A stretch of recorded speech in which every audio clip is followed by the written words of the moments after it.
Good morning. It's my pleasure to be present here today at this conference on research to action and speak to all of you. Today, I'll be speaking about climate solutions for poverty alleviation and sustainable livelihoods and provide some experiences from India.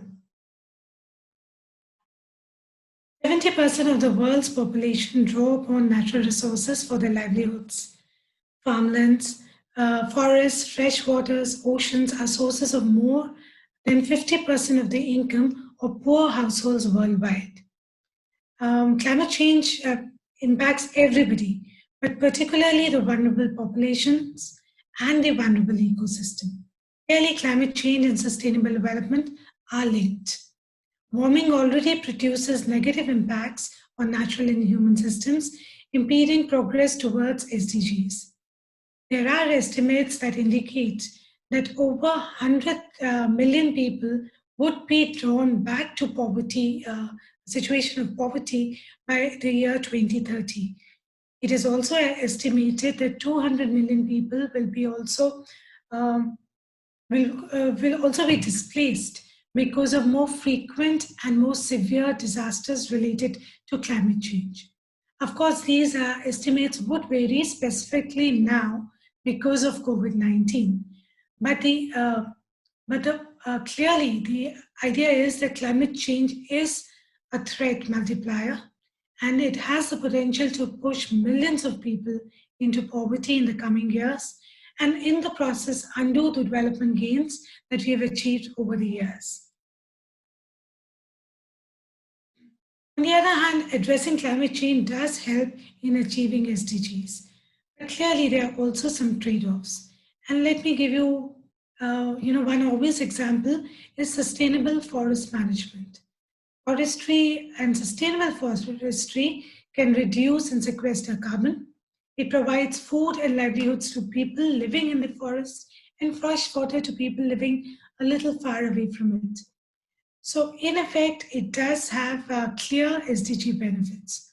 On the other hand, climate actions that can lead to actually depleting the forest lands for farm use, especially for biofuel plantations, could have a trade-off and impact the lives and livelihoods of the people living in the forest area and also dependent on these forests.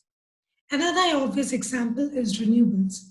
On one hand, the renewable industry is growing. It is very, very good for the climate and for the planet because it is a green source of energy. It provides a lot of jobs to people who are dependent on it.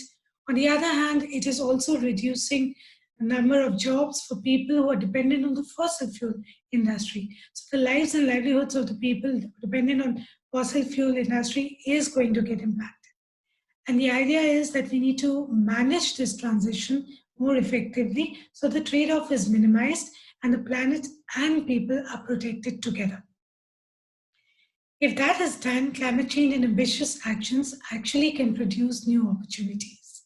Countries can unlock new economic opportunities and jobs through climate actions like the renewables that I just pointed out.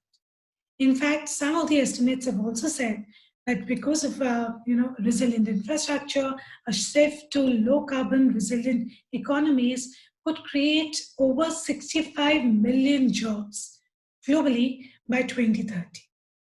And this is huge. Climate action can really help in developing sustainably with co-benefits such as clean water, healthy oceans, and more importantly, sustainable food and agriculture systems and sustainable livelihoods for millions of people. This has already been shown by IPCC as well. If in their report, they looked at the differences between 1.5 degree global warming to 2 degree warming, and they could actually point out that the risks to sustainable development are considerably less in 1.5 degree warming situation. And that in that scenario, it will be much easier for us to achieve many of the SDGs, including eradication of poverty, reducing inequalities, providing safe drinking water, and protecting the ecosystems. So by limiting warming to 1.5 degrees rather than 2 degrees, we'll have substantial impacts. which are beneficial to all of us, and as well as create lives and livelihoods and income generation opportunities for a number of people. Against this background and context, I would like to talk about solving for climate, for poverty alleviation and sustainable livelihoods. And I will take a little time to touch upon the lessons and the observations of the Human Development Report this year, Human Development Report 2020. Then I'll walk you through some of the examples from India, touching about adaptation, mitigation, and also mainstreaming climate change into livelihood schemes. And just to show that climate actions for poverty alleviation and sustainable livelihoods are very important and can have significant impacts. And and in the end, I will draw some conclusions which are relevant not only for India, but in general for all countries. But first, the HDR. The HDR, the Human Development Report 2020, was entitled The Next Frontier, Human Development and the Anthropocene. UNDP, as you know, has been coming out and presenting the HDRs for the last 30 years, taking the discourse beyond GDP and just income to human development in general. This year, the report was slightly different because it actually talked about not only solving for discrete challenges, but looking at things in totality in an interconnected world where human development, ecosystem development all go hand in hand. In fact, it connected the dots between COVID-19, inequalities, and climate change. What I talked about is that human development in a new era, the Anthropocene, needs much more concrete action to look at the planet and people together. Before going on, what is Anthropocene? That's a new era that we are entering into. The first time in history, planet is not shaping people. It is a people that is shaping the planet. A lot of progress has been made by humans in terms of sustainable livelihoods, in terms of education, health, but a lot of times this development has come with stress on the planet and on the environment. So because of the human action really shaping the planet, some scientists believe that this is a new era, the age of the humans, the Anthropocene. And that's it's not established, but that's what they think. And in this age, we need to look at development in a different manner. Take climate change. In 2020, we have seen enormous wildfires, Atlantic hurricanes, a lot of lives lost, wildlife has been lost. We also saw the cyclone Amphan, which was impacted a lot of people. About 3.3 million people had to be displaced. That was a preemptive displacement because of cyclone. And this was the year's largest single displacement event. So a lot of things happened in just 1 year. And of course, we cannot talk about 2020 without really talking about COVID-19. COVID-19 has been talked about as a consequence of planetary imbalance. What started as a health challenge soon became an unprecedented human development challenge. It's not the first time that we have faced a virus, and it won't be a last. But for the first time, we saw how quickly it spread in an interconnected world. And since the last 30 years, we've seen HDR, going up and down. Look at this graph over here. It shows us the changes in human development over the years. But for the first time in 2020, because of a lot of impact of the pandemic on education, on incomes, on livelihoods, and general health of the people, for the first time, this has threatened to reverse the progress in human development that we have seen for a number of years. And this is really huge because it can really show what a planetary imbalance can do for the planet as a whole and people as well. But this also gives us an opportunity to change as we build back uh, our lives and the things we had before COVID, we have to build back better and build back greener. COVID-19 clearly, like I said, shows planetary and social economic systems are interconnected to each other. Inequalities. Human development reports have also shown that the inequalities have been increasing.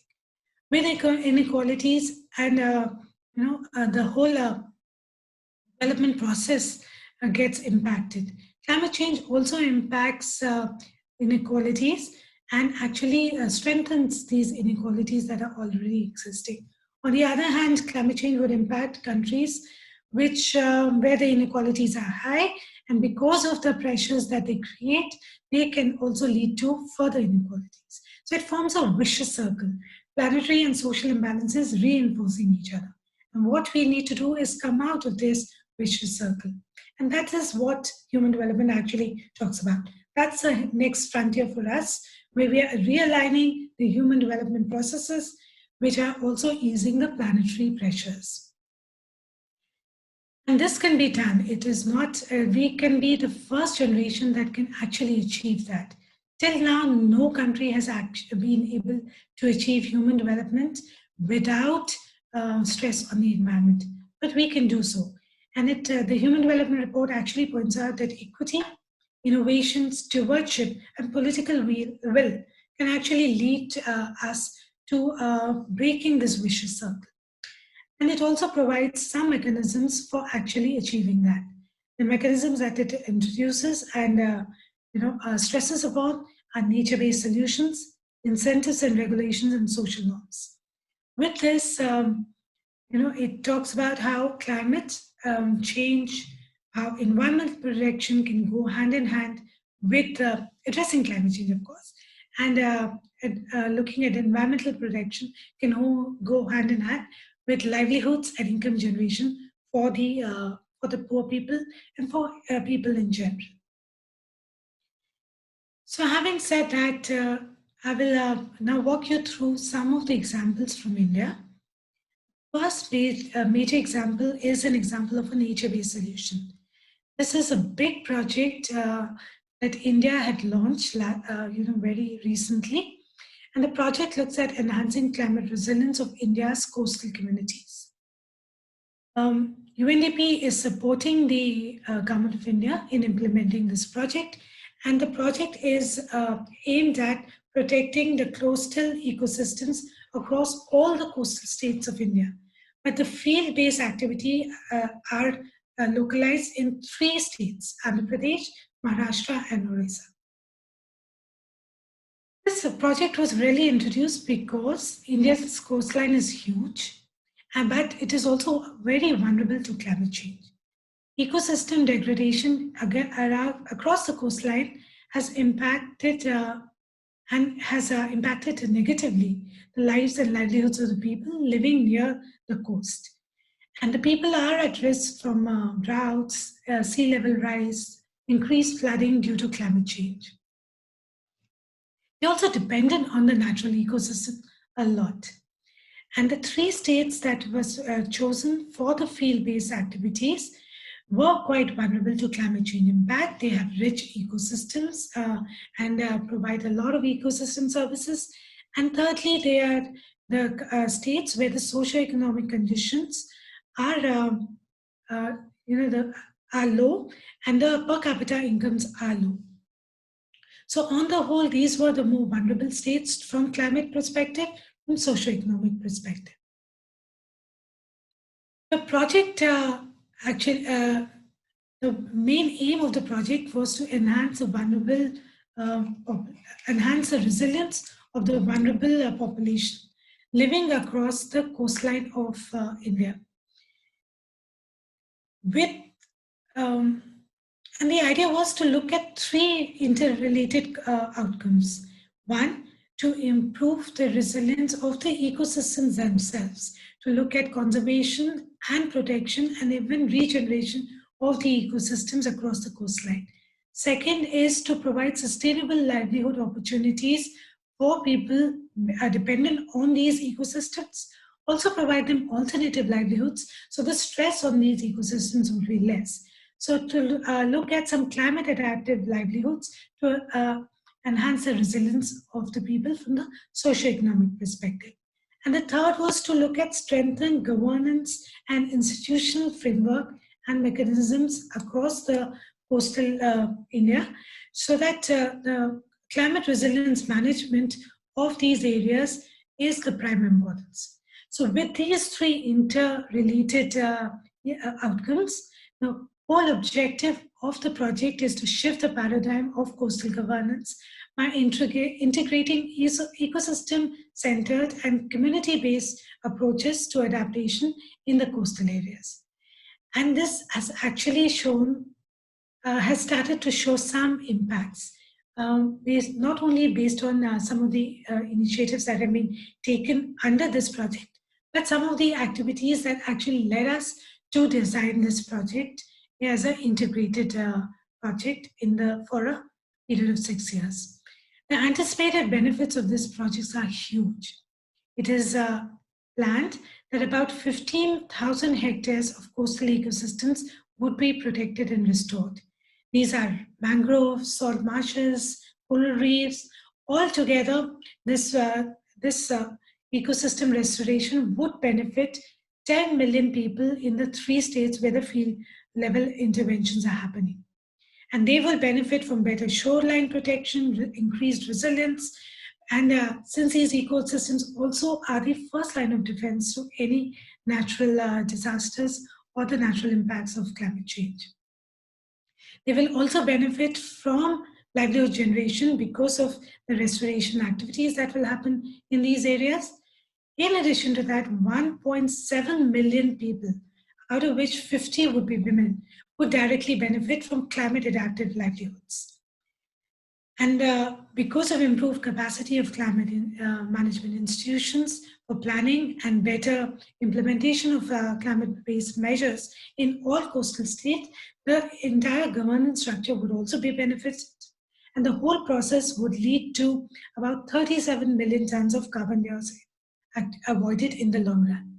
So this is a transformational change that is anticipated through this project, with more focus on ecosystem restoration and sustainable livelihood and better and effective governance intertwined for transformation change for ecosystem-based approaches integrated in coastal management. Some of the ecosystem and climate adaptive livelihoods have been mentioned here: crab farming, honey production from mangroves, fish value added products. All are some of the things that are already happening, but some are being introduced for the first time in these areas. Now I'll go to the second example, which is more mitigation-based project. The project is funded through the Global Environment Facility, the GEF, and the Government of India and UNDP are partnering together, and UNDP is supporting the implementation of this project entitled Market Transformation and Removal of Barriers for Effective Implementation of State-Level Action Plans on Climate Change. In India, the state-level action plans are very important because it actually takes action to the ground level. It is the states or the subnational processes which are very important for climate change to be effective. And these state-level action plans actually list down a number of activities that can be implemented by the state players. What this project does is concentrate on a few in the energy sector to quick start the implementation of the state action plans, and also in the process have a market transformation process to remove barriers for energy efficiency and renewable energy technologies in some of the states. The focus is on 2 states, and the impact has already been seen in some of the sectors where the interventions have happened. Health. Some solarization of primary health centers in the remote areas actually reduce the cost of the health services for the people dependent on it and provided much better health facilities for people.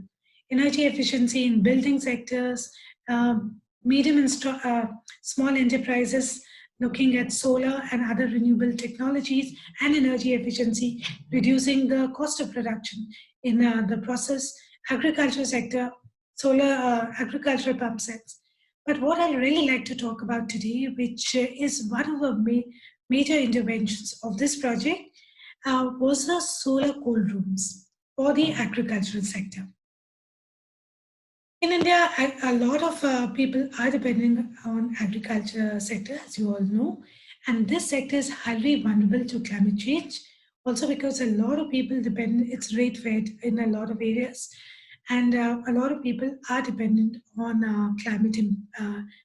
on environment, and on this sector for their livelihoods and the income generation possibilities. One of the major challenges that farmers face, especially the small farmers living in remote areas, is lack of storage facilities. Because of lack of storage facilities, farmers are often forced to sell their produce at low cost or low prices, and often because of that, the produce also gets gets spoiled because of climate factors. So what is really needed is good storage facilities in these areas. A lot of times, some of the storage facilities are available, but because of power shortage, high cost of power, that also impacts how these facilities are used. So under the project, we showed the viability and demonstrated solar cold storage facilities for some of the farmers in remote areas. What it led to was reduced cost, that is both from electricity that they would have used otherwise, and also transportation costs from taking the produce from one area to the other. It increased sales because you had a better life of the produce, and also reduced the agricultural wastage. It improved the prices that were available to the farmers because they have in a much better negotiating position, and also led to aggregation of farmers, because if you have very small marginal fragmented land holdings, the farmers find it difficult to negotiate a better price. Here the farmer producer organization was some of these organizations that could be mobilized to bring together these farmers, and then they could use the solar cold room facilities together and also negotiate better prices.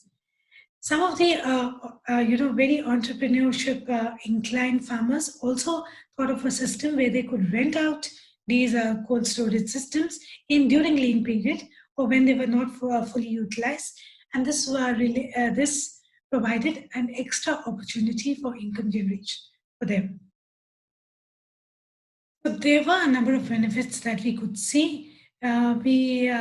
The government and supported them in installing solar powered cold storage systems in 5 states, and this actually showed that very small cold storage system also provide a number of benefits to the farmers, and each farmer producer organization had about 20 to 50 farmers that actually benefited from this kind of a system.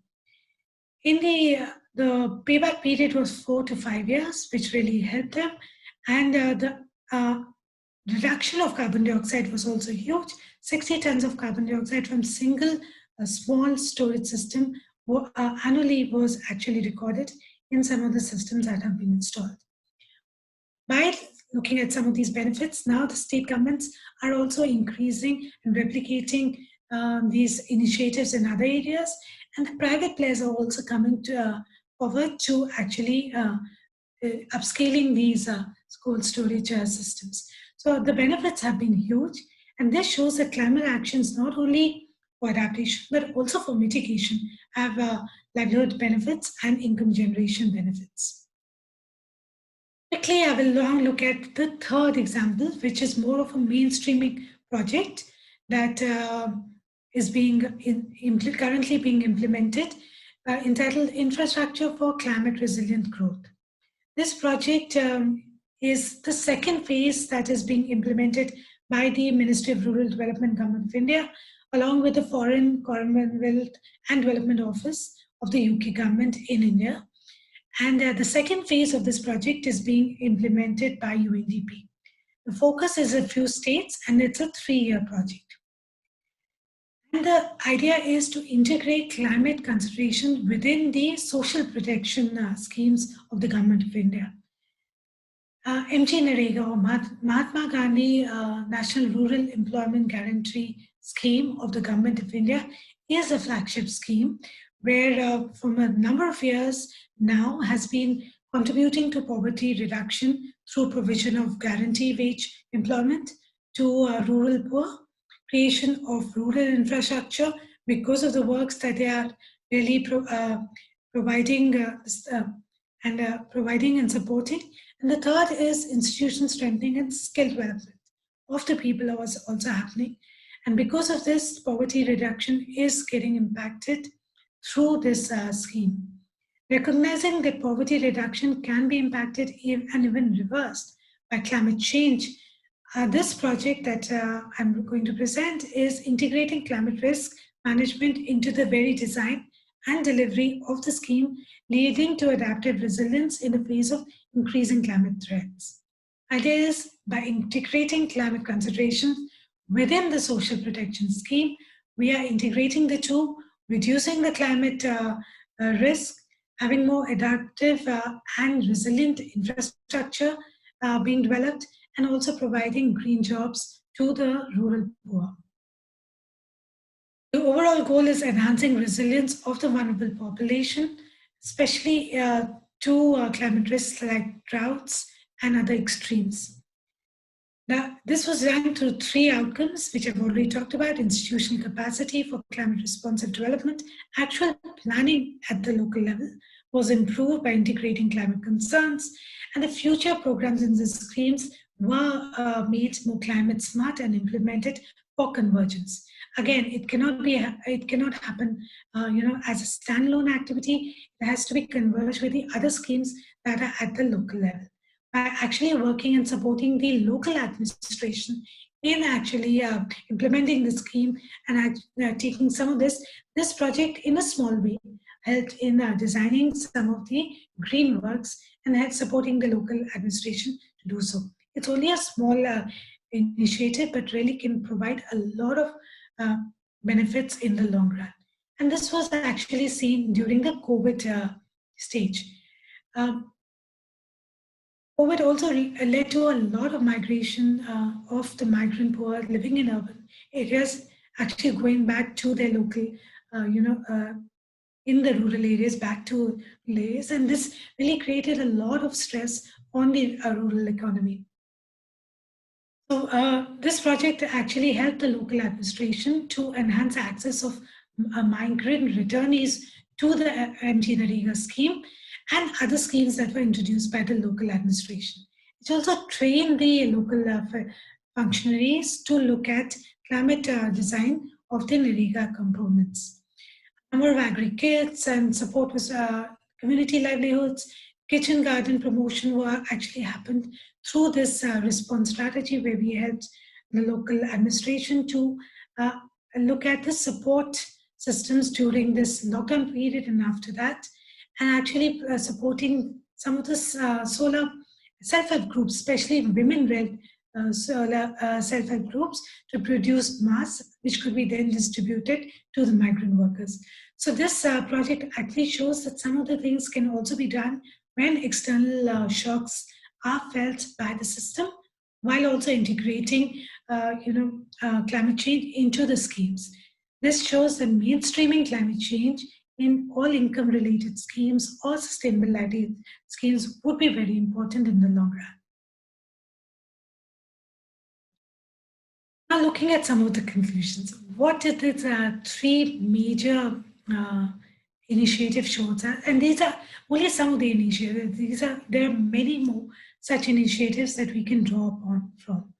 First, mainstreaming climate change and poverty alleviation and sustainable livelihoods is important across all development sectors and resilient pathways. Integrated approaches are the key. Second, it also shows that participation from a number of stakeholders is very important. The private sector, technology providers, regulators, communities themselves. If they can come together, they can really have an impact. And the focus should not only be on the near term, but longer term goals is also very important, especially when we are looking at climate impacts. Thus, it also shows us that with COVID, with climate impacts, and the things that have been already experienced related to climate change, it is time for us to chart whole new paths, which are climate resilient, which are low emission, but also lead us to human development while easing the stress on the planet. As we look to build back better, we have to build back greener, and it is important to balance people and the planet. As countries move to achieve SDGs while also meeting their climate goal, collectively we have to look at actions that can bring us together for a better and ambitious target, but also pursue solutions that are embedded in changing social norms, improving incentives, working with the nature. In fact, Human Development Report has shown and actually identified 20 nature-based solutions, which can lead to achieving 30% of the Paris goals if done at a large scale. So these kinds of interventions are very important. And so are social norms. Changes happen only when communities are involved and they feel the need to do that. In fact, some of the studies have shown that there is an interest to protect the planet from a number of people. But why don't they do so? Because of the because of the social norms and the business as usual. With the changing of behaviors, this is possible. Look at COVID. Now people are using the mask. They're looking at social distancing norms, which was kind of unheard of some even last year. So similarly, use of ban of single-use plastics, looking at recycled papers, all of these are social norms that can not only help people to look at climate change as well, but in some cases we've also seen by actually empowering the rat pickers, the NGOs to look at recycling of plastics as a major opportunities. These are also creating income opportunities for some of the people while looking at climate impacts as well. On the whole, I would like to say that with climate and government leadership and collective actions from all of us, from civil society, private sector, communities, and individuals, we can navigate the new age that the Human Development has talked about, report has talked about, and what we are entering into. Human development that addresses poverty and inequality, provides green jobs, and empowers people can offer a climate resilient pathway that reinforces the climate, poverty, and livelihood link. And human development without development or protection of the environment and ecosystems will not be a development at all. What we need is both of them to go hand in hand. And reinforcing climate poverty link becomes the center stone of this process that we are embarking on from now onwards. Thank you very much.